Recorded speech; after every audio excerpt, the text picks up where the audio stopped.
Hey, sorry we had some technical difficulties, so I'm going to be right back where I left off about the Women's World Cup team. You would be seeing that on a lot more TV. So as we continue to scroll through categories for supportive athletes, I'm on slide 22 now.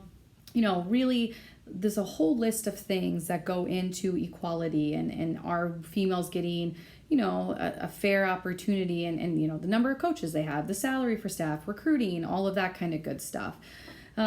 Facing football, the challenges of making it equal with high profile football teams, and football does involve way more players and resources than any other sport. Men's lacrosse could be like a close second, but there is not another comparable female sport, which would be an argument that a lot of people use. It promotes a culture where there is resistance to gender inequality. I mean, it's still one of the hardest sports, you don't see women's leagues and things like that. I mean, there's a real barrier there. And often are supported by boosters who see gender equality as more of a roadblock than it does, as something that's good for the programs. Slide number 25 here kind of shows you a percentages. This is from 2012 of female head coaches in the most popular sports. Women's soccer is a plus, 2.8, and in 2012 there was 32% of us. So to give you an idea for next year in the Iowa Conference, I'm only one of 2 female coaches out of 9. The other one is at Nebraska Wesleyan.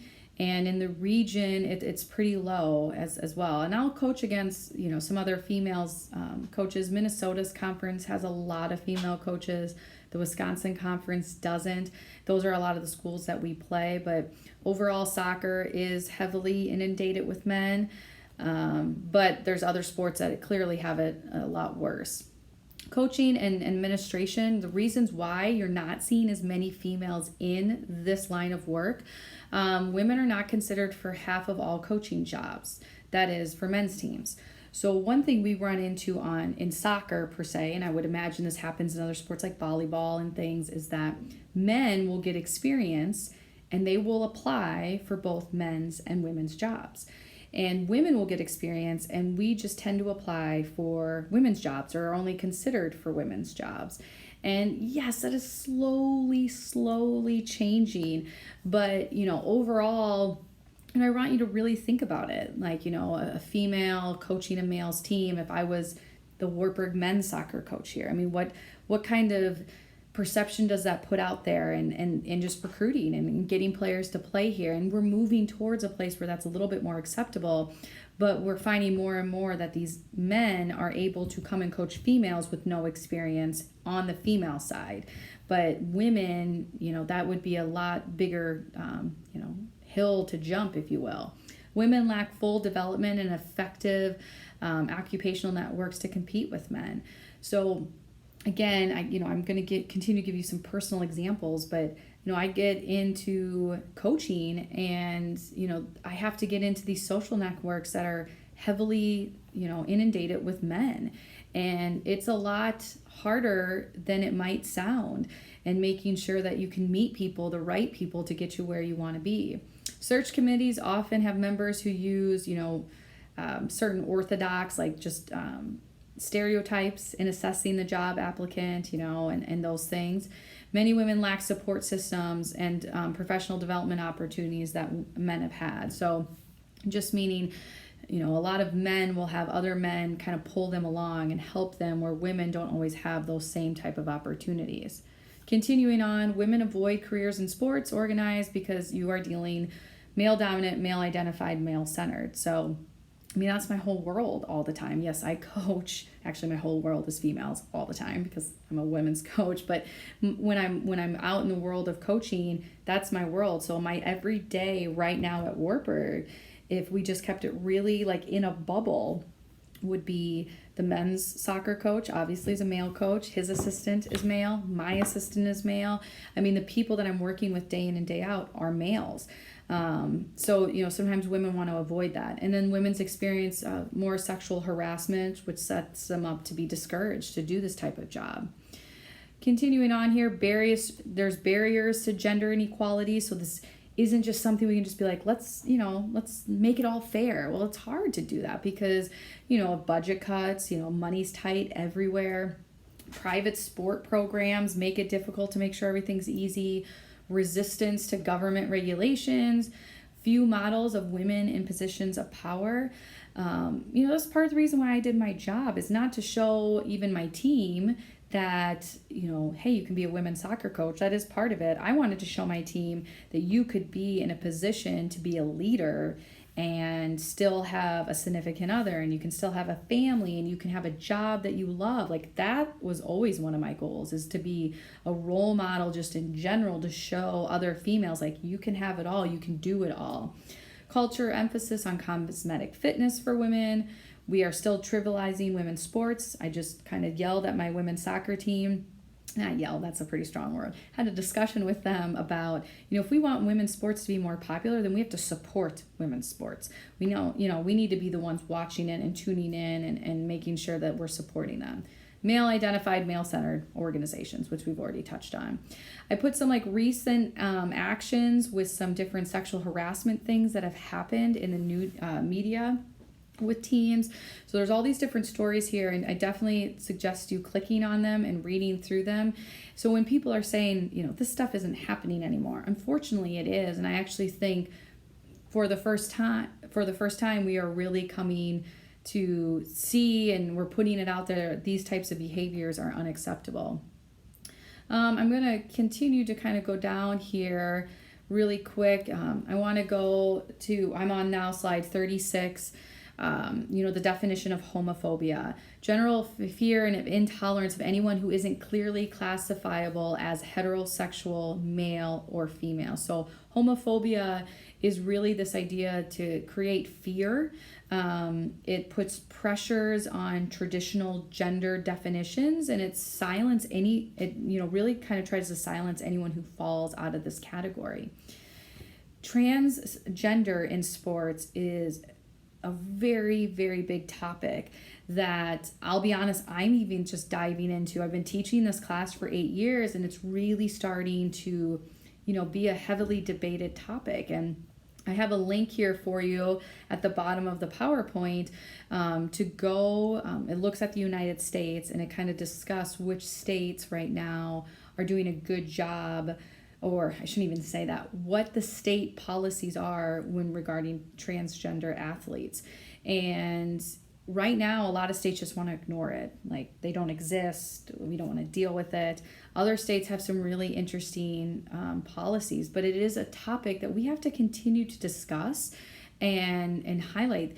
These individuals have the right to play sports just as much as we do. They also have the right to identify as who they are as an individual, just like you and I do. And so how does that fit into our two-system model, male, female? It doesn't. And I think that's why there's so much debate and uncertainty, because it just doesn't fit in what we're used to. But that doesn't mean we shouldn't be talking about it. It doesn't mean that we shouldn't find a solution where these individuals can be athletes just like the rest of us. Continuing on here, quick strategies to promote gender equality. Okay, these are the last couple slides I'll talk about. We need to confront discriminations and be advocates for women coaches and administrators. So we need to be, when we hear things like "you're playing like a girl," we really should stop that type of conversation, those types of terms, because that's derogatory, it's negative, it's not necessary to put females in that status as less than. So when you're doing something, like, you're doing it less than if you're like a female. We need to eliminate these kind of conversations. And when women are in positions of power, we need to embrace it and support it. There is a lot of stereotypes with women in regards to, if they have a baby, are they going to be able to coach? If they are strong and they are vocal, women tend to have a little bit more of a stigma of being, a not nice word. I won't say it on our slide here. But men are looked as being aggressive, and that's a powerful thing. Women, and I would argue that this is a power struggle I deal with. When my females see me in a certain light, they get angry with me, but they've had male coaches their whole life screaming at them. And what does that dynamic look like? Be advocate for fair and open employment practices. That's why I love working at Wartburg, because this is a place where we do have a lot of females in leadership roles, and we're really supportive of women taking over things. And I'm in an environment, I feel very blessed, and I'm in an environment that's supportive of an open and fair employment practice. Keep gender data. Learn and educate others about the history and discrimination in sports and how to identify when there's discrimination happening. So these are all things we can continue to do. Inform media of unfair policy and discrimination things. Package women's sports as revenue producers. The women's soccer team, that's a big example of mine. They played a home game a couple weeks ago in St. Louis. I was lucky enough to go to it. They almost had 40,000 people in the Cardinal Stadium. I mean, it was huge. It was one of the biggest attendance. That's making some money. Like, there are people that clearly, like me, want to go spend money at a U.S. women's soccer game. So start, really kind of showing that you can do this. Recruit women athletes into coaching. I've tried very, very hard, and we've had a couple that have gone into coaching, but as a female, like, always letting, others know that this is a door that's open for them.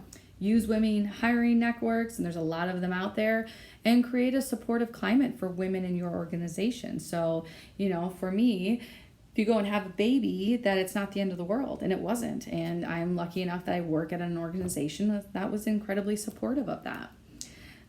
Continuing on here, women and girls being agents of change. Just because I'm a female and I play sports or I coach sports, that doesn't mean I'm an agent for change. I actually, sometimes some of the most powerful women aren't doing things because there's a stigma behind it. Me teaching this class, I'm always concerned of the perception that's out there, like, oh, she's a female, we're gonna have to listen about how women don't get anything, because there is a fear factor there. But as women, we have to be the ones empowering change. Continuing on here, men as agents of change. This creates good opportunities for men too. So if we continue to talk about gender ideology, and as the book will point out, this isn't just a female situation. There are situations where males are in certain positions where they can't express themselves or, participate in certain sports because of the stigma behind it. So this helps everybody. If we start letting, men be agents of change, it'll, emphasize relationships and empathy and cooperation, and it doesn't have to be all about aggressive behavior. The last thing I want to really talk about quickly is, as what I just emailed you guys, was what's going on with the women's national team. So if you didn't know, World Cup's going on. It's a big deal in the soccer world. It's a huge event. It is like the event for soccer, like the cream of the crop. Even on the men's side, this is the real deal. The women's soccer team kicked off and won their first game. By the time you're watching this, they will have played their second game. Obviously, I'm taping this before that, but they won 13-0. So there's been a ton of debate about, did they run up the score? Was that appropriate? They celebrated after some late goals. Was that appropriate? I would love for you to research this a little bit and, kind of see what reporters are saying, see what the women's national team are saying, and start to formulate your own opinion. But I want it to be backed up with some other information that you have found, and this will be part of your discussion question. The thing I want to leave you with is what I've been leaving a lot of people with, is regardless of what you think, if the Lakers were playing Golden State in the NBA Finals, and LeBron James went off for 40 points and the Lakers won by 50, would we be having this conversation? I don't know. I mean, would we be discussing, like, was that nice of the Lakers? Like, the Lakers should not have beaten the Warriors in the NBA Finals by 50. Like, you can't do that. That's not classy. And they were celebrating, they were dunking. Like, at the end of the game, they were dunking. Would we be still having this conversation?